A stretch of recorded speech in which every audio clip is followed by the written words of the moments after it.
Raptor, as you know, last session, and this is all going to come into play when you join Nick, because you'll eventually figure it out. But last session, Iljor was basically doing trades in the village of Miroki with various dwarfs and humans. Went to the tavern, had a drink, bullshitted with a human named Kirk behind the bar,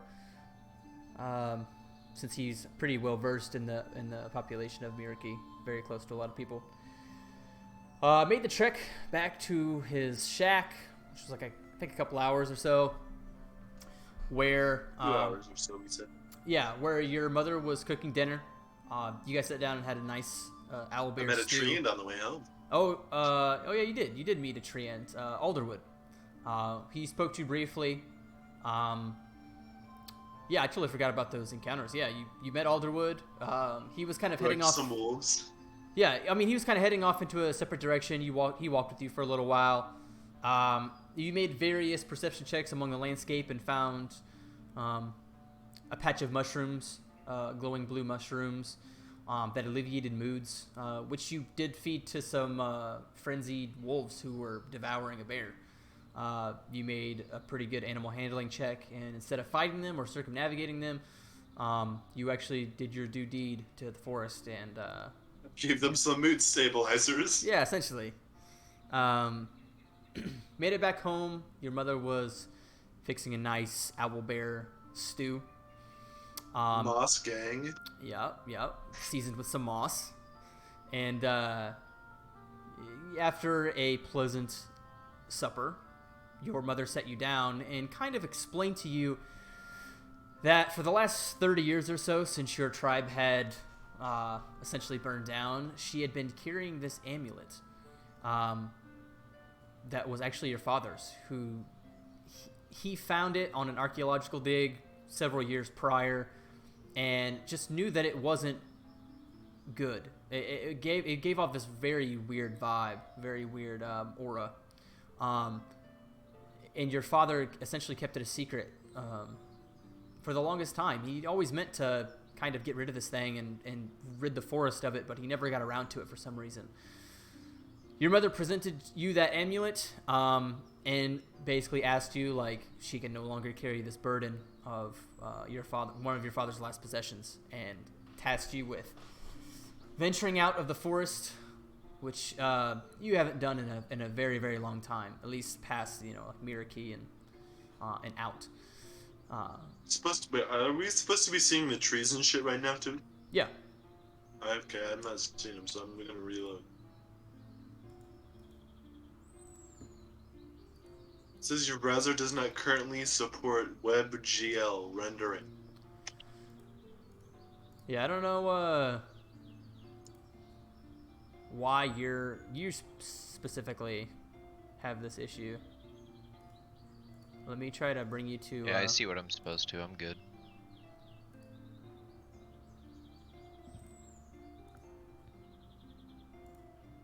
Let me just go to this scene, see if I can pull.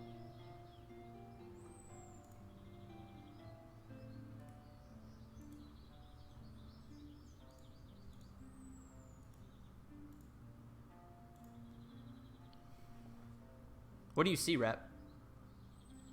Right. Do you see up top? Can you see the scene selector? Yeah. And I can click on it, but it doesn't do none. Please ensure that you have... Oh, wait. It said loading. But nothing showed up.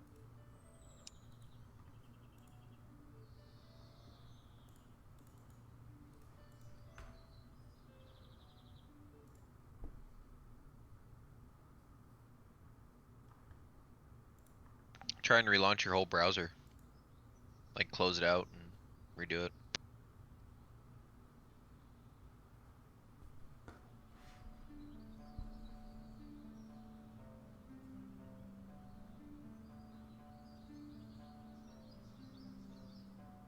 Oh, shit.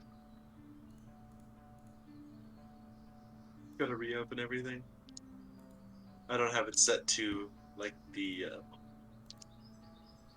last opened thing, you know. Nick, are you seeing what you're supposed to be seeing? I am. Oh, weird. I don't see you on the thing. What do you mean? Oh, yeah. Raptor, you Yeah, should I'm be good here. now. PogChamp, here we go, boys. Weird. Okay. So to continue, yeah, the main goal right now for Iljor is, from Figwin's kind of viewpoint, is to just get this out of the forest. Do whatever it is you want. Just get it out. She doesn't have a good feeling about it, and neither do you really.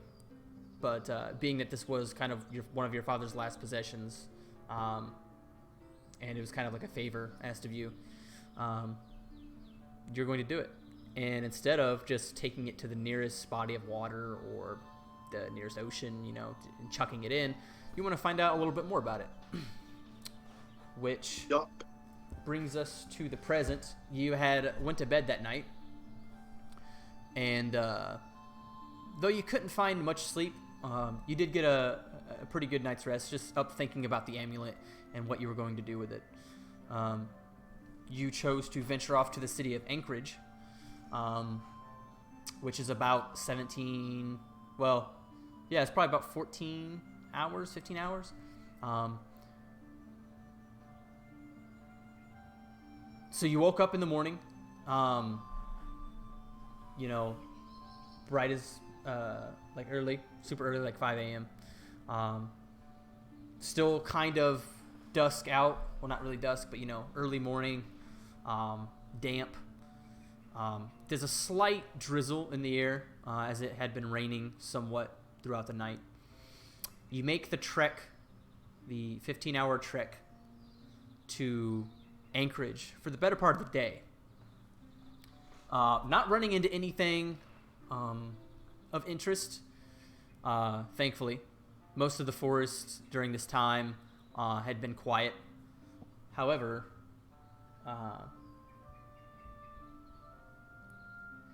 the journey is somewhat fast, as you really only stop to eat and rest briefly. Otherwise, I'm hauling. Yeah. You get there in Anchorage probably around 8 or 9 o'clock at night.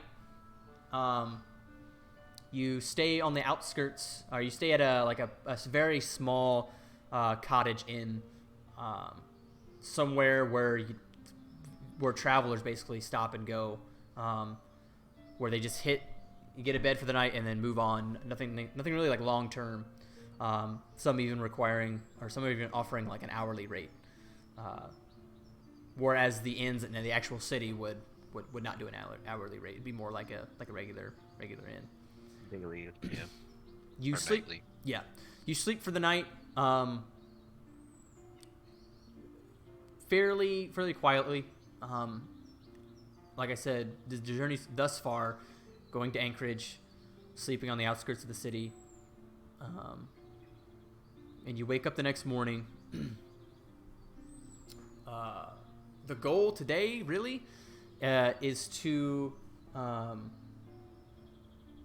find out more about this amulet. And from your knowledge as Iljor, your best bet would probably be a dwarf wizard that you're somewhat familiar with.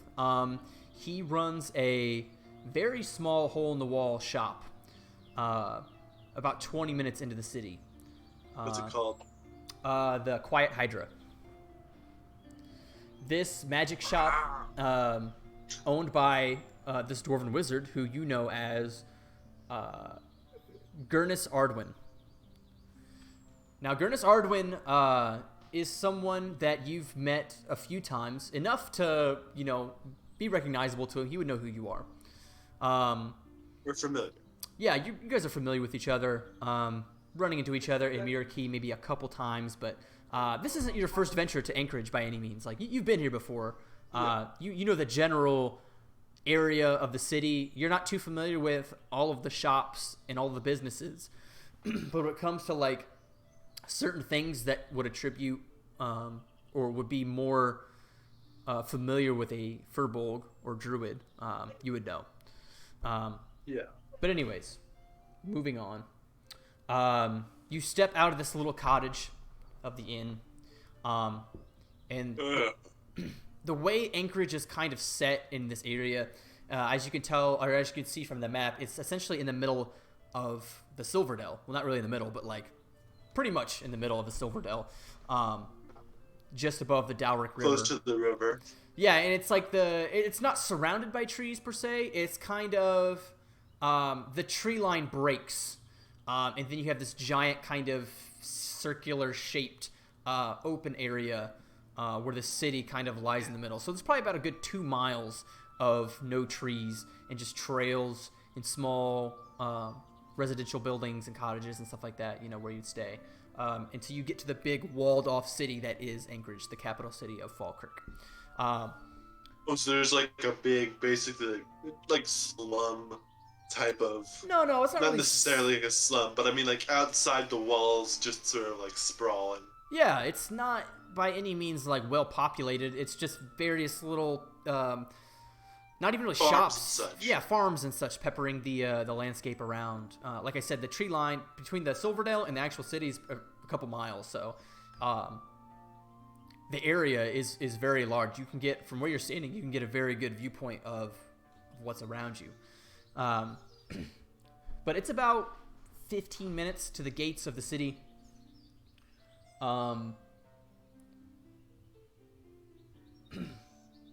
Did you wish to do anything in the morning before you finally venture out to the city?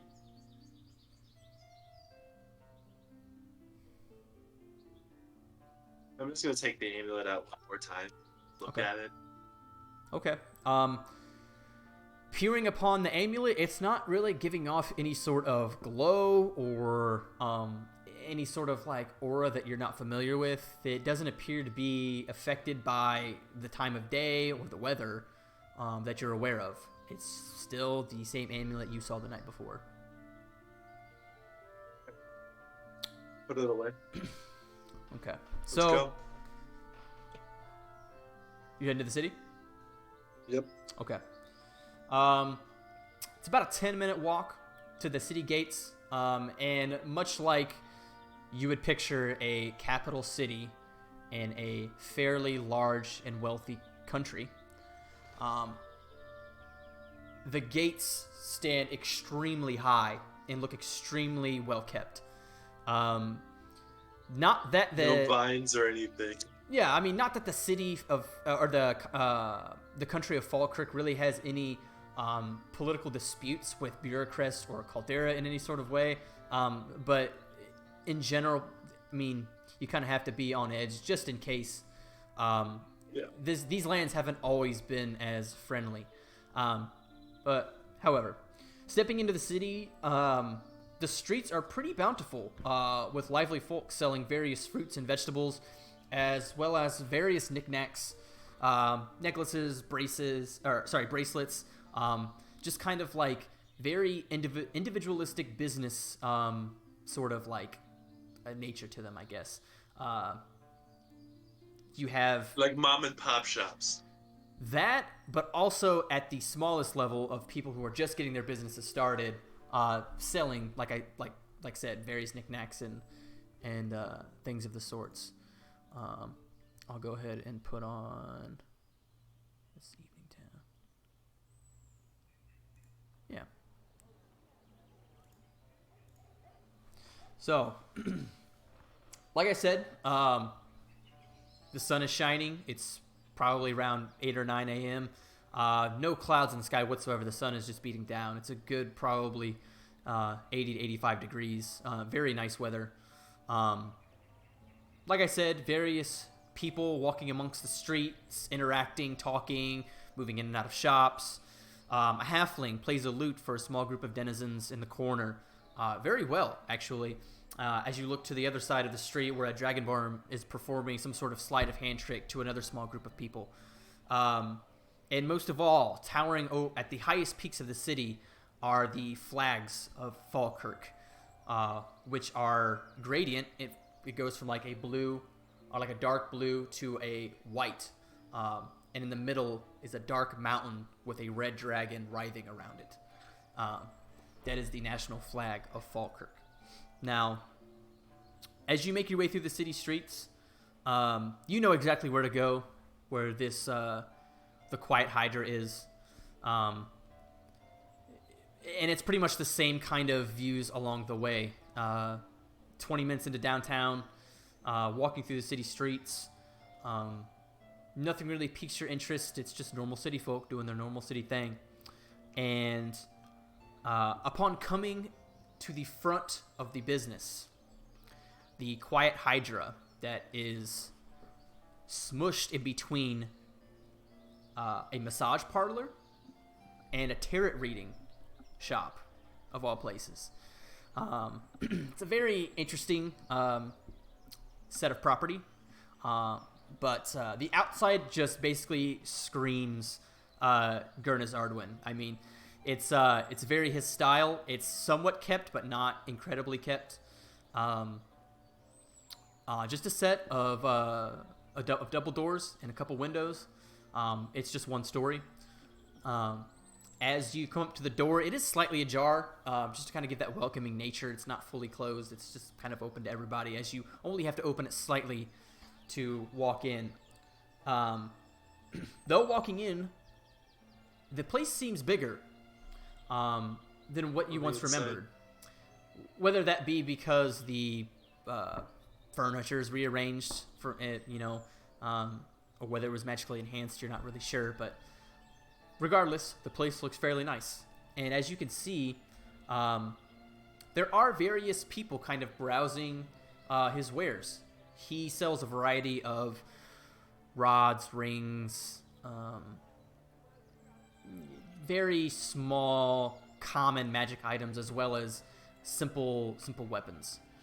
And the occasional scroll, which comes through every once in a while.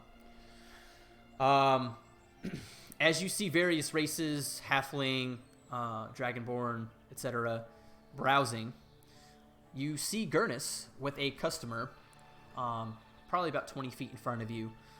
They seem to be kind of haggling back and forth, but you can't quite tell what they're saying. Sure, I'll just look around a little bit while they're arguing. I don't want to interrupt his business. Okay. As you Just kind sort of. Sorry, go ahead. Around.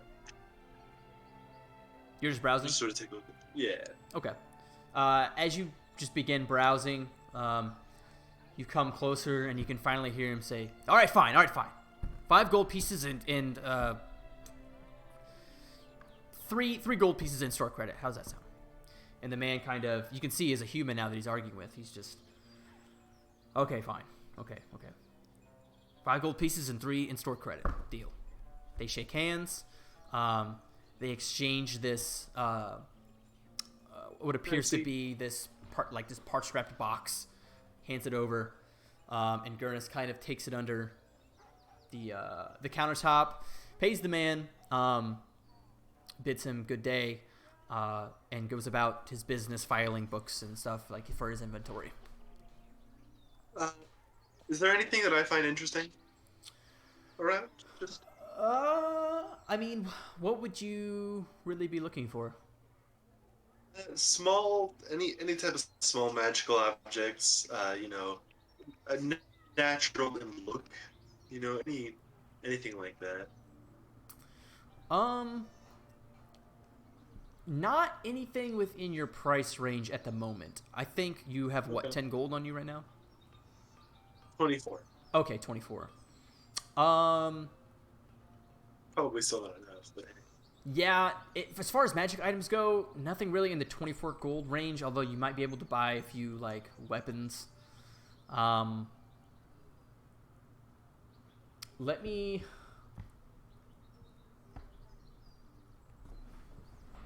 I'm basically just trying to find something to buy to come up to him. I just don't want to roll up and be like, hey man, what's up? No, I mean, like, you're fairly familiar with him. You guys don't, like, hang out very, like, Sure. not like that, but, like, I'm just you're gonna more keep than an note of acquaintance. anything interesting that I saw. For future reference, might come back to a little bit of shopping. Who knows? Okay. So I'll walk up to him. Okay. And as he kind of looks over, or looks up from doing inventory. Ah, Iljor, right? Yes, absolutely. Funny seeing you in Anchorage. Gurnus. Yeah, I know. I'm taking care of some business. Ah, yeah. And what might that business be? Well, I was talking to my mom, and there was this necklace she got from my dad. Now, it don't give me very nice feelings when I look at it. And I am not a specialist in, the arcane magics. So I was bringing it over to you to see what you thought. Okay. May I see it? I take the wrapped parcel out and I set it on that table, like the counter. He, as you unravel it, this dwarf, by the way, it doesn't really look like a typical dwarf. He's got a clean-shaven face, actually. Long, dark hair, and he's adorned in what would be considered like mage's robes, but not like a typical mage's robe. I need to show you what I picture whenever I think of a dwarf without a beard. Okay. Rap probably knows you played Deep Rock. Thriller. Is it? I look like a fucking worm. Hang on, I'll send you a picture. Go ahead, continue. Okay. But yeah, he's not the drunken, like stupid, bulky dwarf that you normally He's think of. educated. He's educated. But taking it out on the countertop, the gold of the star kind of refracts off the lights overhead, and you can kind of look at it. And he takes a long look, studying the star and the gems, and he says, "My, that is an interesting." Without touching it, by the way. Yeah. Looking at it, I'm not quite sure. It definitely appears to be magical. You wouldn't understand that sensation I mentioned. It does give off a very interesting connotation. You said this was Wastefear's? He found it during some sort of dig that the elders had conducted. Whereabouts was this dig, do you know? I'm not quite sure at the exact location, but up towards the top of the forest, near the river, where our village was. He takes a small eyeglass that you would normally use to inspect various gems and Ruler's Loop. minerals and sorts. It begins looking deep within the green gems and the metal around it. And as he's peering into it, you hear him say, "Well, this does appear to be very, very old. Where is? I'm just waiting for it. Yeah. This does appear to be very, very old. However, I am not an expert on amulets. And as you're both kind of speaking back and forth, a drow speaks up from behind you, Iljor, and he says, "Are those green gems?" And Nick, if you'd like to Yes. introduce your character. So I mean, we're inside, right? So I Yes. probably have my hood down. I'm Yeah. not trying to hide my face by any means. Okay. So I'm a drow. I do have dark, or not dark. They're like a bright red colored eyes. Long, about shoulder length hair, straight, pulled back a little bit. I keep it out of my face, but still long on the sides, kind of like my picture, pretty much. As far as my armor, I'm just wearing a rather like darker colored leather, with different straps and stuff kind of going across it to hold, like the daggers that I have. I've got a sword on my belt, with a you could tell on the handle there's like bone inlaid in it.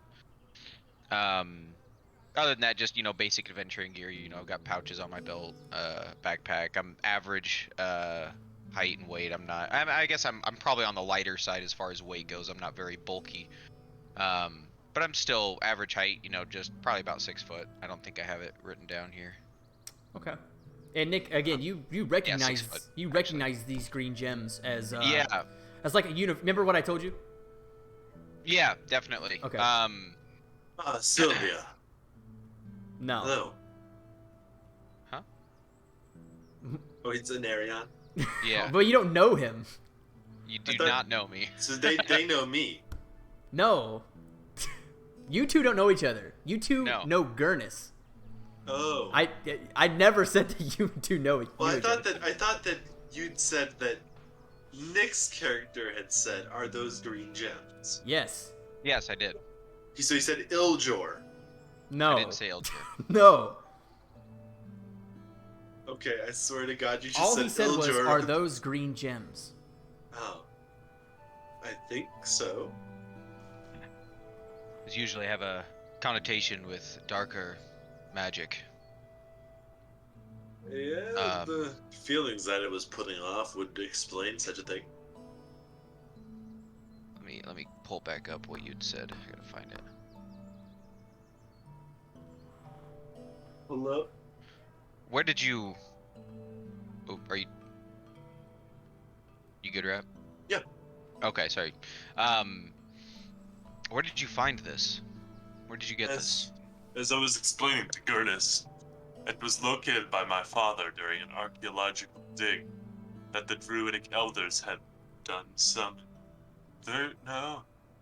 it must have been 40 years or so ago.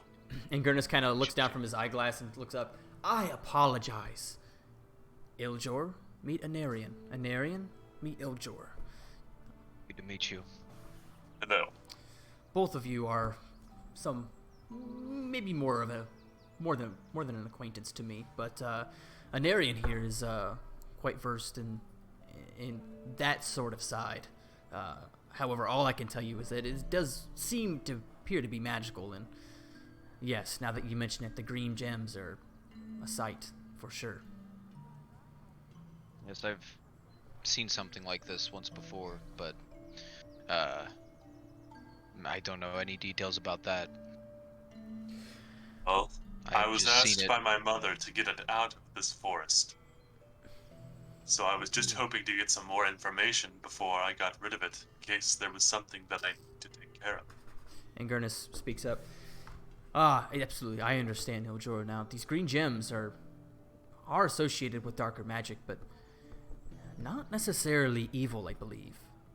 Evil gems are, I think they're more on the purple side, red side, but these green are more associated with chaotic magic. I would be very much careful.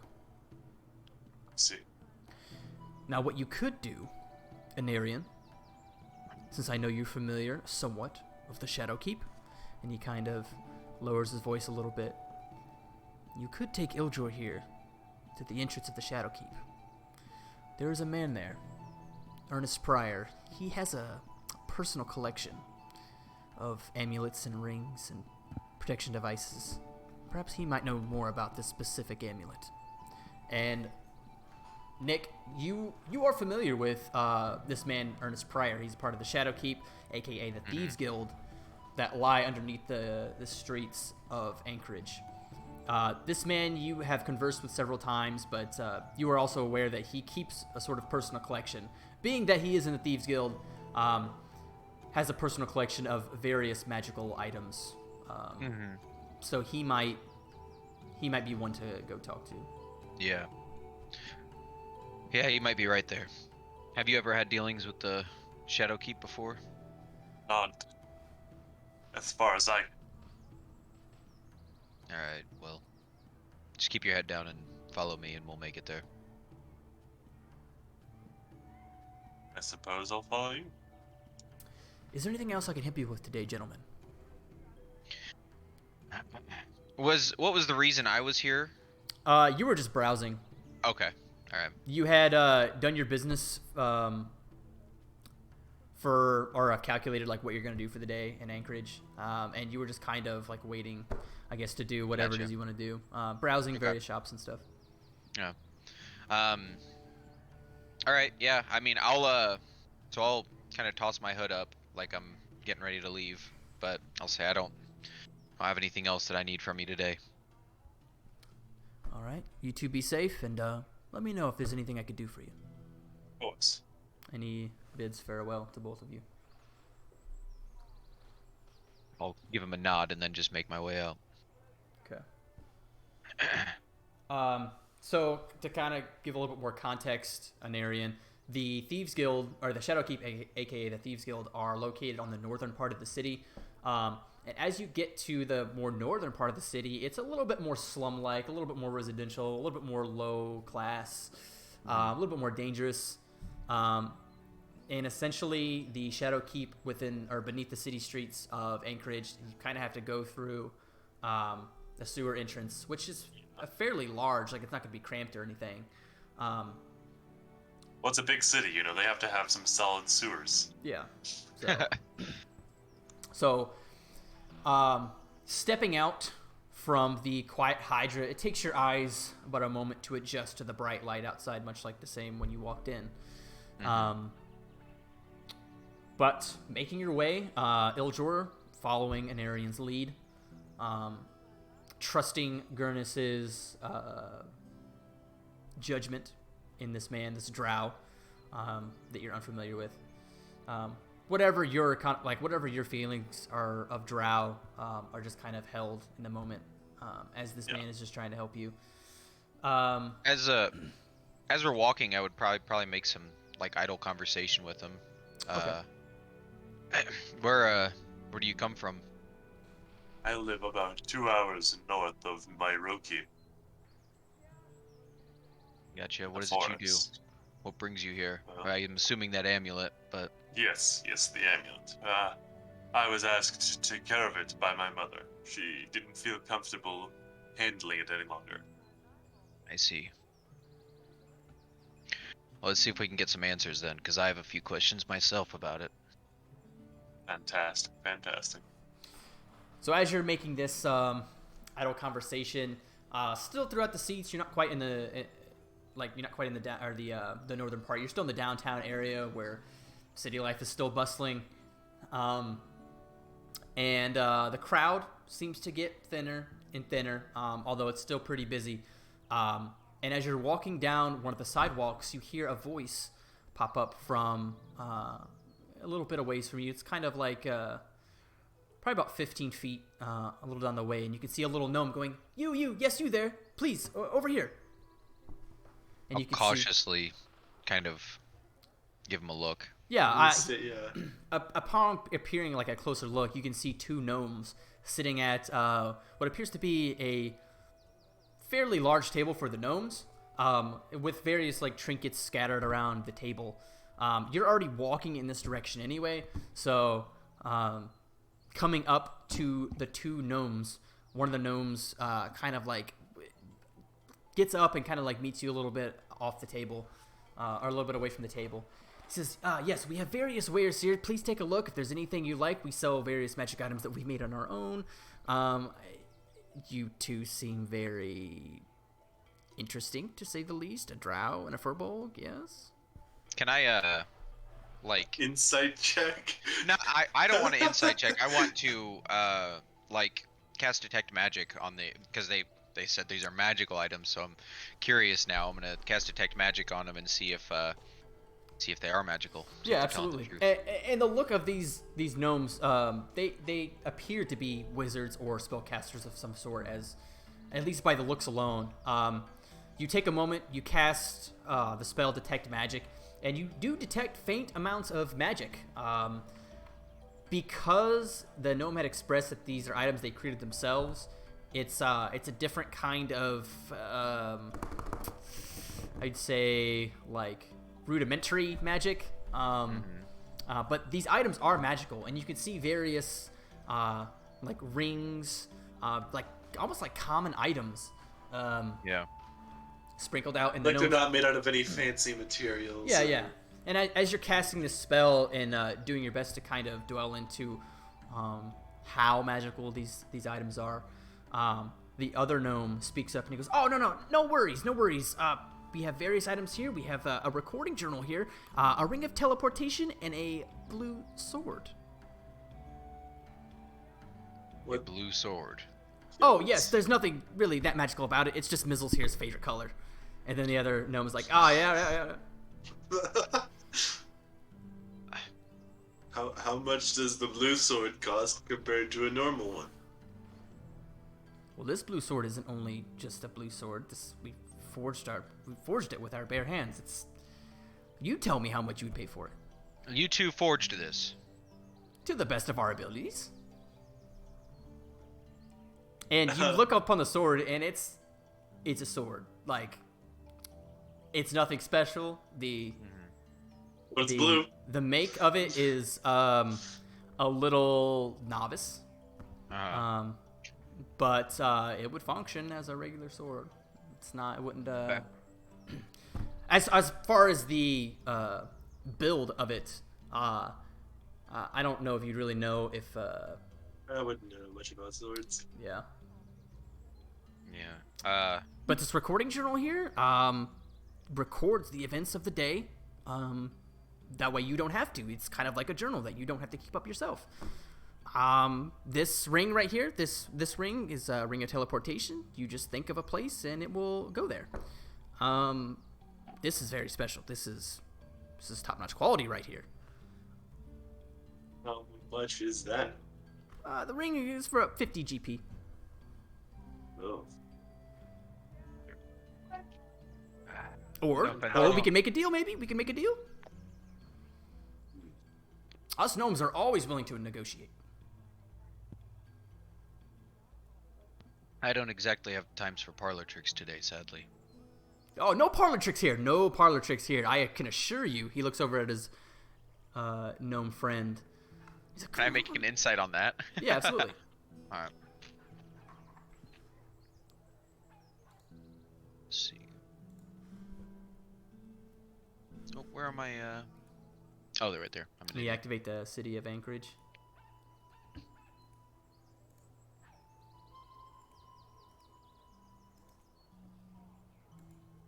Are you guys still in the forest? I am loading into the city of Anchorage. Okay. Yeah, loading city of Anchorage. Yeah, I got a whole 6. 6? If you're looking for any sort of malintent, you do not find it.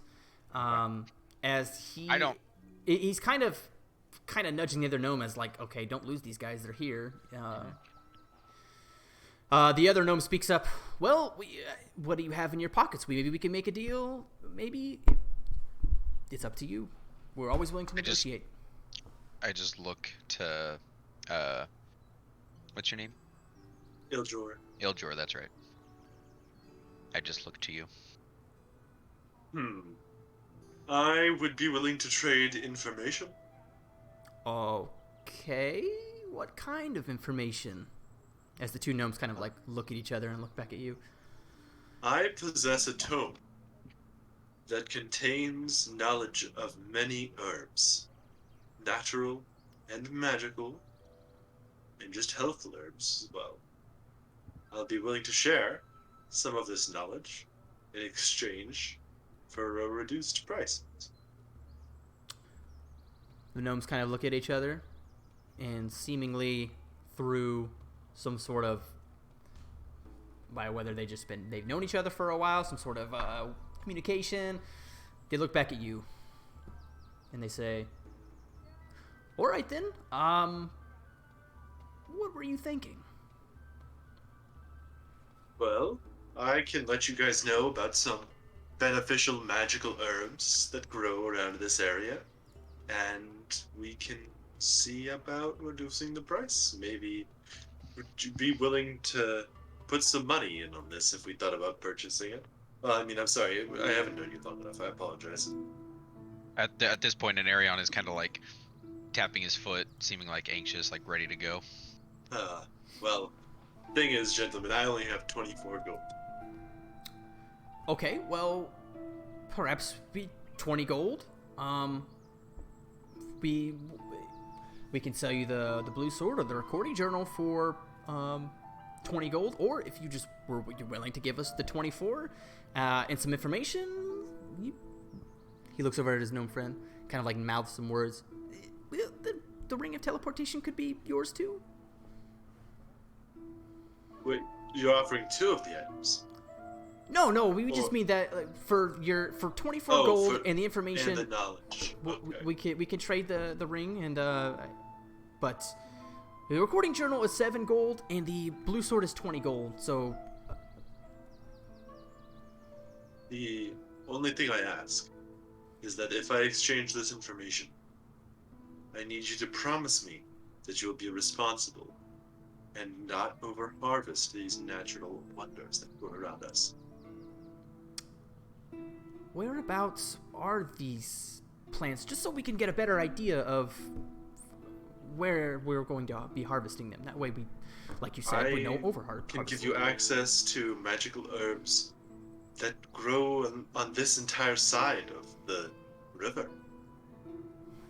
I mean, in the entire forest, in the area of, what is the name? Falkirk? Falkirk, yep.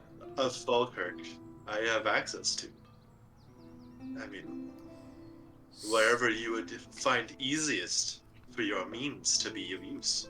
So, 24 gold for the Ring of Teleportation as well as some info? Yes. Perfect. And he kind of nudges his gnome friend. His gnome friend takes out a what appears to be a spell book, but it's more so of just like a regular book. Should have asked how many times it can be used. That'd probably be a good idea. And he begins to like get ready to take notes, and the other gnome says, "Okay, well, what can you share with us, Mr. I'm sorry, I didn't get your name." My name is Iljor. Iljor, splendid name. And I'm guessing you're just kind of like going over various herbs. What areas are you interested first? Yep.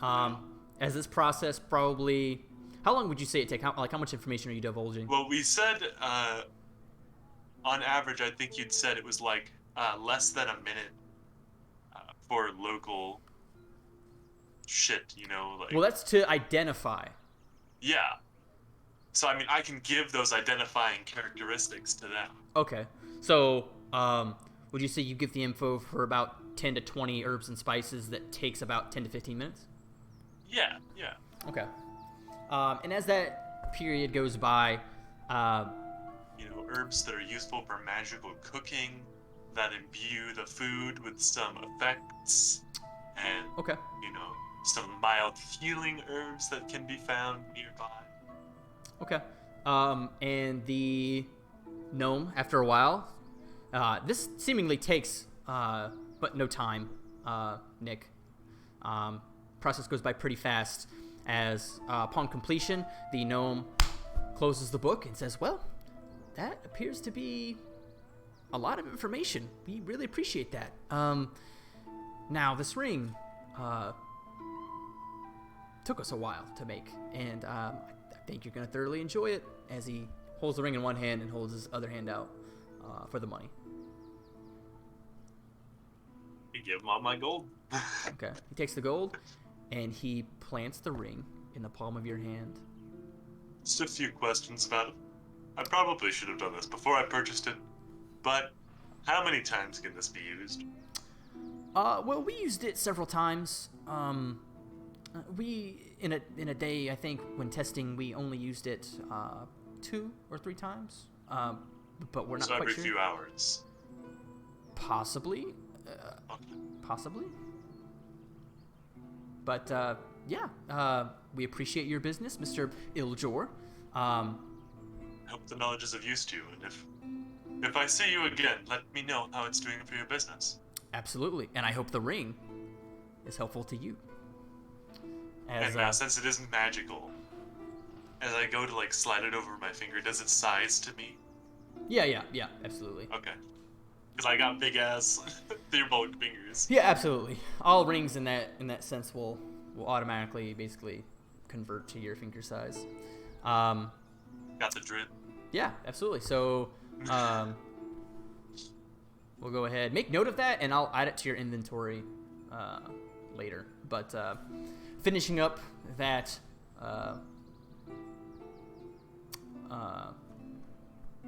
meet or fucking.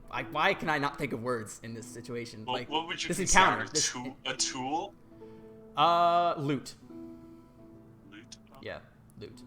As you finish up this interaction, making your way further within the city, or the northern part of the city,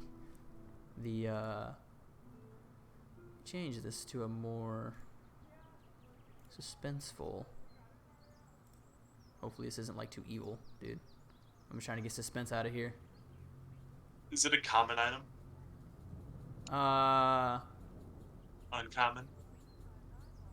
Rare. Rare?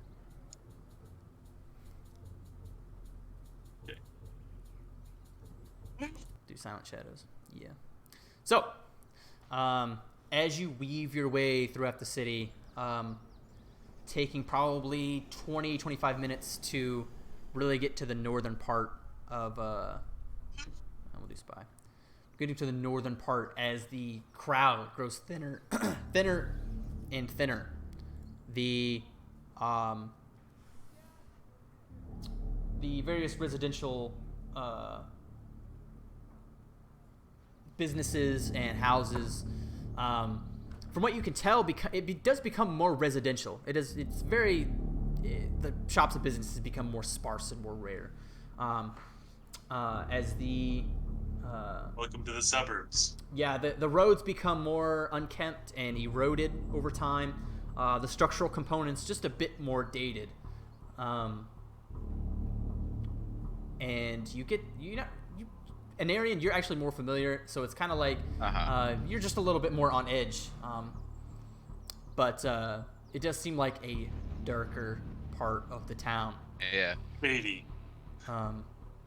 You get a bit further, and as you round a corner, you're immediately stopped by this tabaxi, this cat-like humanoid individual, who it almost just runs into you guys, wearing leather armor, and he's kind of like of a grayish, blackish pattern like on his fur, and you can see his big yellow eyes peering back at you, and he just stops as you kind of like are struck from almost like running into each other, and he goes, Rajad walks here. What business does a furbolg and a drow have in this part of the city? I don't recognize this guy, do I? No. What did you say the guy that we're supposed to be going to see was? I'm sorry, I'm writing everything down now, and I didn't get that. Ernest Pryor. Ernie.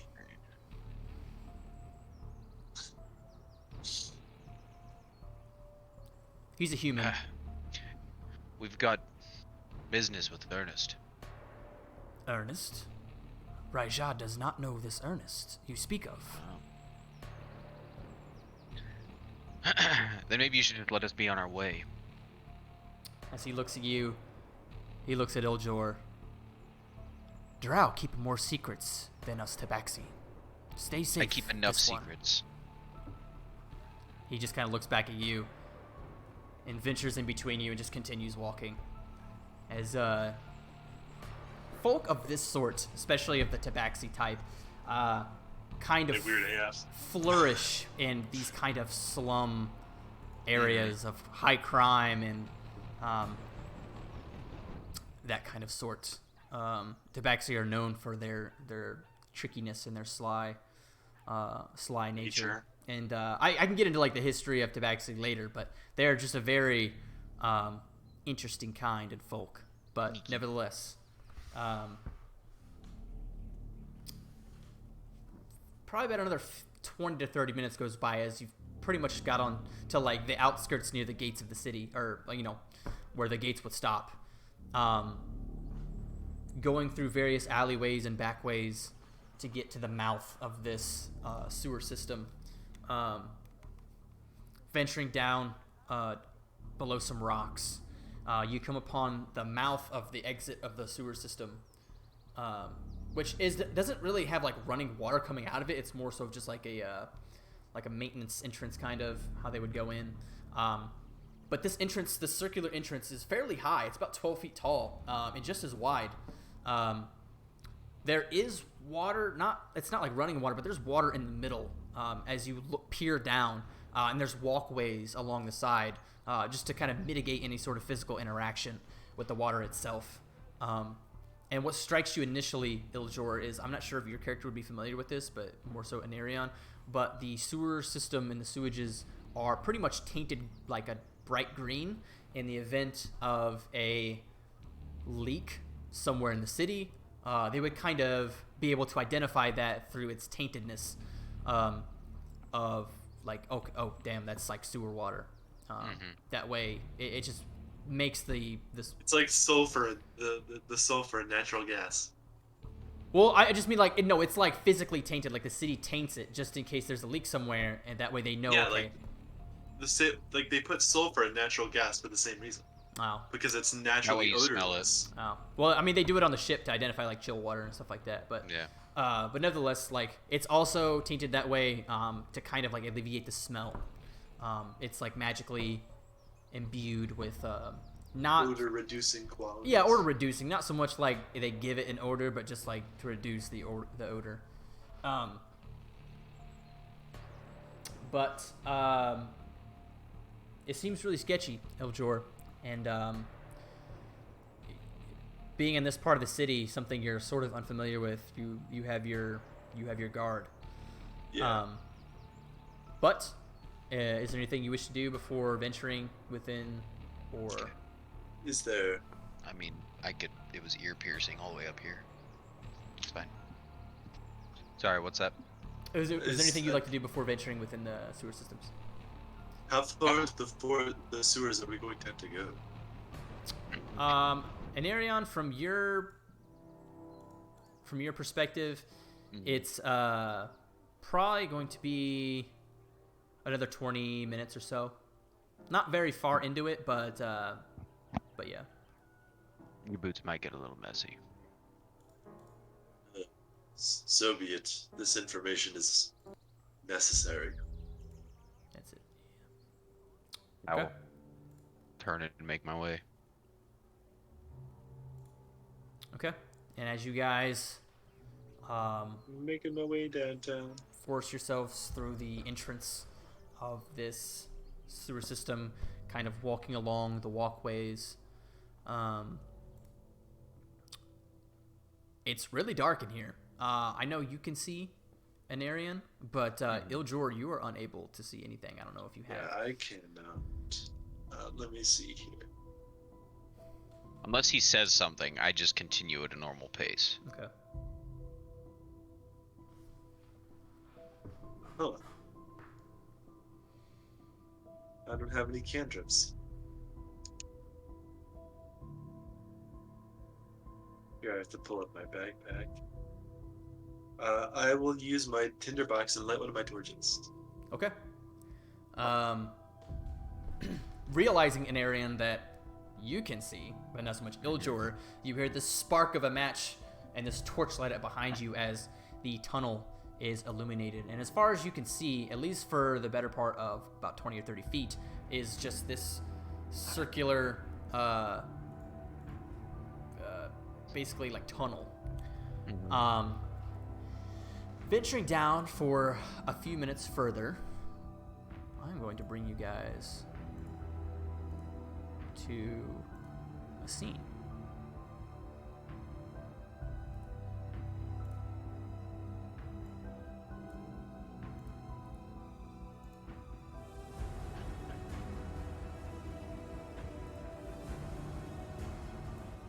Sewers are fucking radioactive, bro.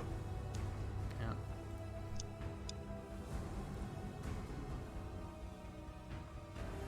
This is like intense music, bro. Yeah, it is. We'll go to fucking this one. Can you guys see? Yes. I mean, it doesn't. This is definitely not a 30-foot circle. Yeah. Okay. There we go. Yeah, I gave you the torch.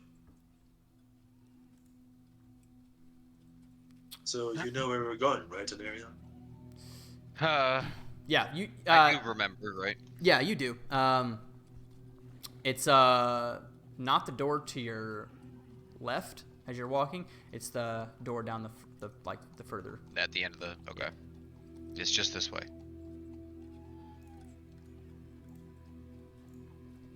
And as you can see, you see a giant rat on the other side notice you. It can't jump over, but it is eagerly awaiting you. I Eldritch Blasted. Oh shit, okay. Doesn't that cost a spell slot? No, it's a cantrip for warlocks, bitch. Wow! It's like a D12 damage. Here.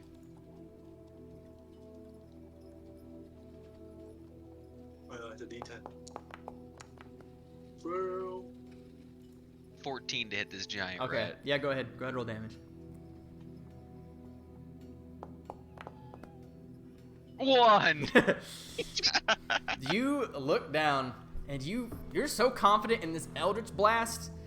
I'm more just trying to, like, I'm not necessarily trying to blast this thing into oblivion, but I'm just trying to get it to fuck off, more or less, with this. Yeah, absolutely. So you hit it with an Eldritch Blast, and you just blow one of its legs off as it gets extremely bloody, and it just, like, takes off Damn! under the door, or in one of the little Nice. grates by the door. That's a little more gruesome than I expected. Yeah, I'd say so. And the next door you're gonna have to go through is this door right here.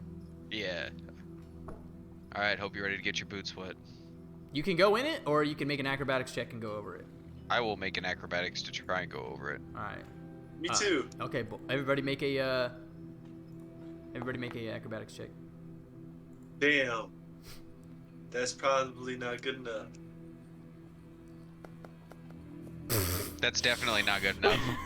As you both attempt to kind of jump over the murky sewage water, you just miss it by a hair as the front of your boots clip the edge, and your boots fall in, and the water's probably only up to like probably a few inches above your ankles. Oh god, it's still bad. But you got soggy boots for but a moment as you quickly pick yourselves up over the lip. Oh god.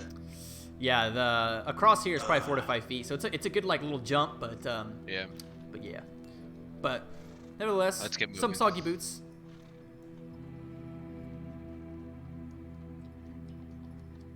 All right, coming into here, you notice a giant rat immediately walking towards you. I'll just fucking kick. I'll kick it away as it runs towards me. Okay, make a unarmed attack, I guess.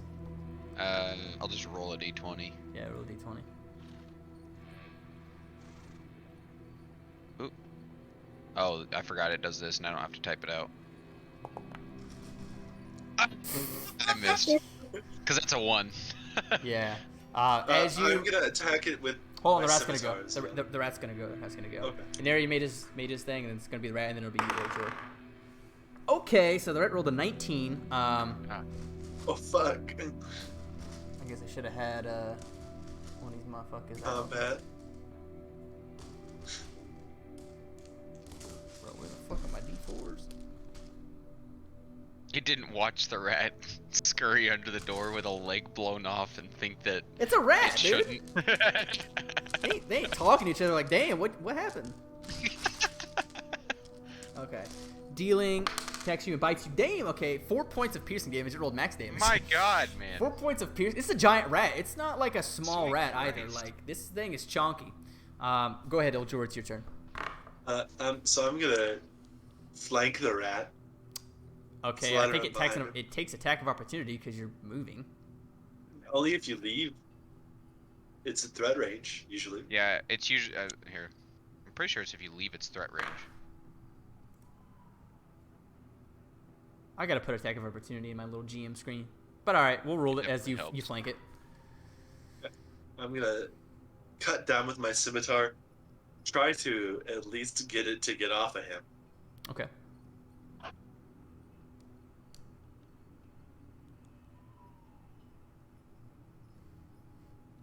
Yeah, it's if you leave its threat range. Shit. As you attempt, as it goes to attack Anarion and bite him, sinking its teeth into his leg, the area which it was is now no longer occupying that space as your scimitar comes down and hits the empty space where it is now attacking Anarion. Anarion, go ahead and roll to attack. I'm gonna just nail it with another Eldritch Blast. I'm Okay. gonna nail this one with it this time. Okay. You do have disadvantage on this, by the way, since you're in melee. You do? Yes, since it's a ranged attack. Yeah, ranged attacks have Oh, disadvantage in melee I range. guess you're right. Well then I'll take a 5-foot step back and do it.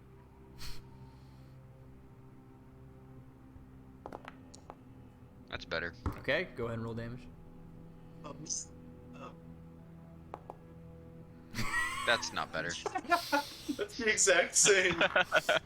As you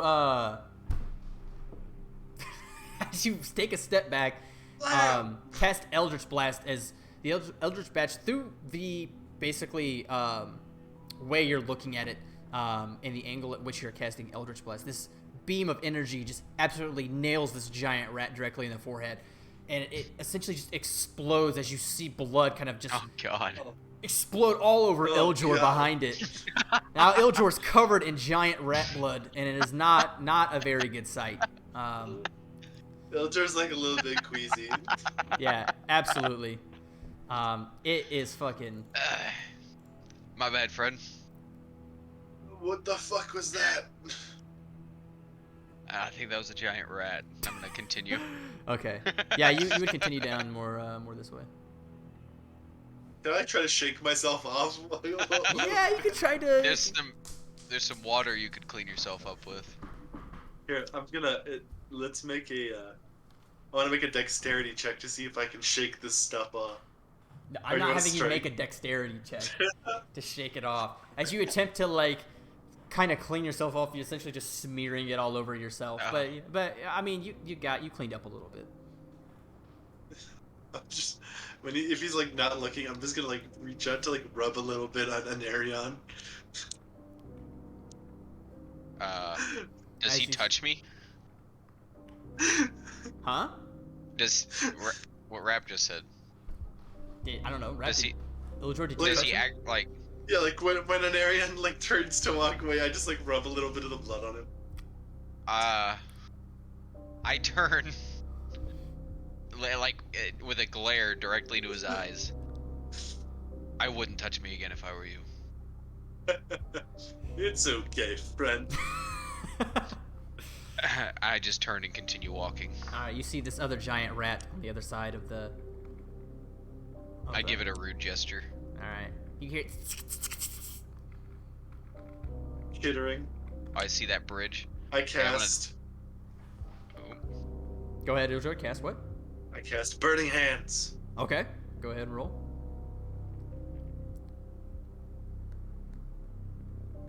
I still don't know how to rotate these templates. It's all good. I don't know how to rotate them. No, you're good. I mean, it hits it regardless. Yeah. I think it needs to make a reflex save. Oh, it does make a reflex save. DC 13 dexterity.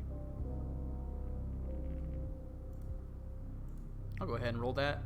Public. Does not.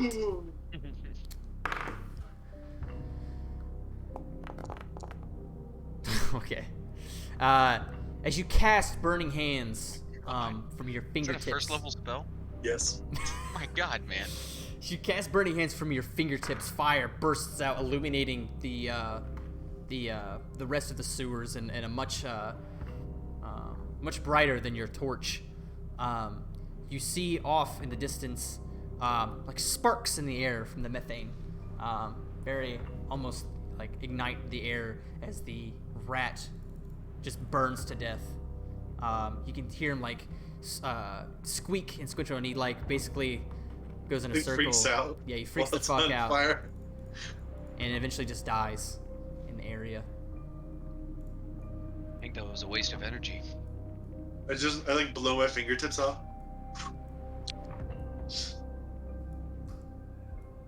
Do I continue down, or which way would we end up going?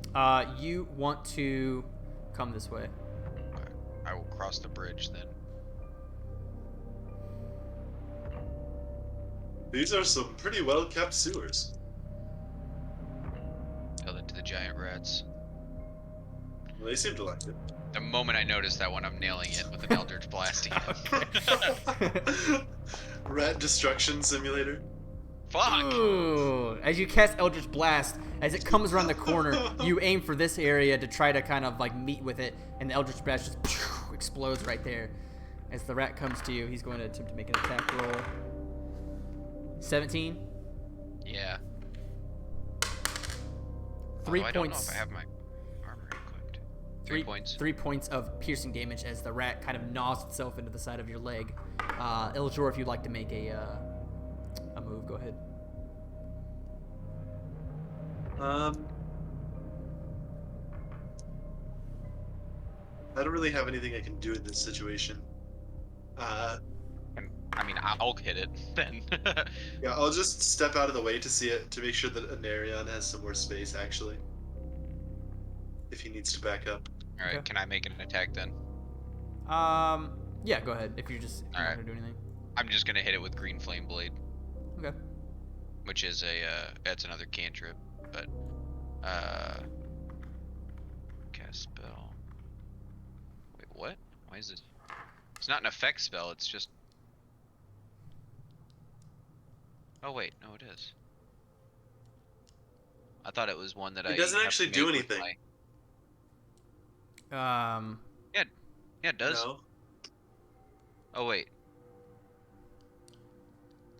No, it does nothing.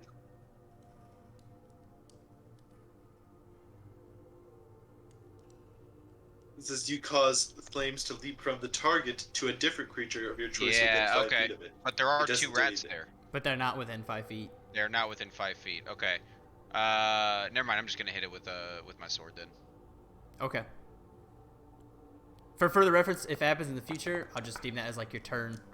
Oh, okay, Uh, that's fine. That's fine.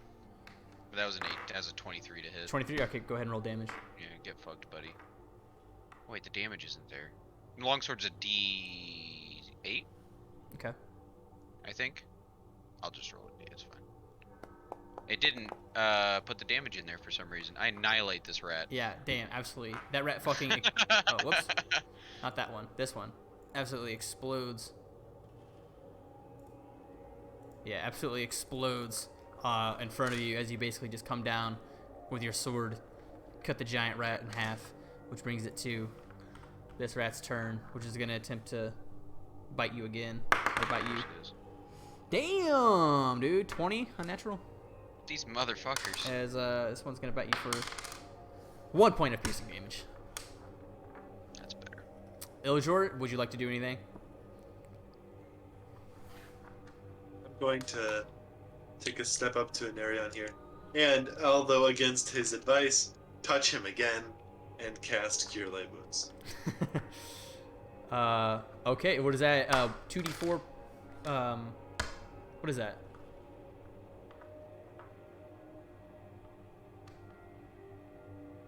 Raptor? It's 1d8 plus my spellcasting ability modifier. Okay, go ahead and roll a d8. 7. 7. Alright. Go ahead and heal 7, Anarion. And it'll bring it back around to your turn. I'm still in melee, so I'm just gonna try and smack this guy. Sword. Attack. 16, 21 to hit. Absolutely, go ahead and roll damage. Get out of here, stupid. 6, as you absolutely annihilate this rat as well. It just basically explodes, and now you have basically 4 pieces of rat just sitting there as it squeaks for about a moment and falls over dead. Yeah, I put my sword away and continue on. Alright, this is the door. These damn rats. As you come to the door, it's locked. You can't open it. The knock for the Shadow Keep, from what what you've been told, is a singular knock, followed by 4 knocks in succession. Okay. I will do so. Okay. As you perform the knock, you hear a latch on the other side of the door, almost like magically. From what you are aware of, there's not really like a keeper at the door. It's just this secret knock, and if it gets played, almost like a music note on the door, the door will unlatch, and that's what you hear. You hear the door unlatch, and peering within it, the door swings open to a large room adorned in various fabrics, lining the walls, and the sweet smell of oakwood incense burning in the corner. The room is fairly well lit and not anything like the sewers before it. Many individuals of all races, dragonborn, tabaxi, human, for the most part, sitting around tables seemingly in the middle of plans, others lounging amongst the furniture, reading books and researching. It's kind of like a circular room with various doors along the edges, essentially, of the circle. And as you step in, we will go ahead and end session there for tonight. It was a short one, but all of these sessions, bringing everybody in, will be kind of short until we get the full party, and then we'll get into the meat and potatoes of everything. So you guys just made it to the Shadowkeep, aka the Thieves Guild, and we'll pick it up hopefully with some more peeps next session. Hell yeah. Who give you their character backstories? Who give me their backstories? Yeah, I've already hit them up. So, but yeah.